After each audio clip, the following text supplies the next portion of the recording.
Активно се работи на автопатот Скопје-Штип. 95% од трасата се пробиени, 10 километри се асфалтирани. Премиерот Димитриев со владиниот тим изврши увид во градежните работи на автопатот, кој со вкупна должина од 47 километри чини 206 милиони евра. Средствата се обезбедени од кинеската Ексим банка. Изведувач на проектот е кинеската компанија Синохидро, а подизведувач и Гранит Бетон.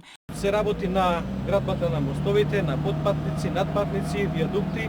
Значи едно добро темпо на работа кој што кажува дека вкупниот прогрес за градба на овој автопат до денеска е некаде околу 39% и со задржување на ова темпо на работа ние ќе го постигнеме планираниот рок некаде отприлика за година време да имаме комплетно завршен автопат. Паралелно се работи на автопатот Демир Капија Смоквица и Кичево Охрид, а почната е изградбата на делниците Смоквица Гевгелија и Куманово Миладиновце. Во моментов работиме на 165 километри автопатски делници, што градба, што реконструкција со вредност на сите тие активности околу 800 милиони евра. Значи ова е историски важна работа за државата, за економскиот развој на државата. Со изградбата на новите автопати во земјава се поттикна градежништвото и останатите стопански гранки. Се обезбеди работа за македонските градежни работници. Во моментов ангажирани се 2500 лица.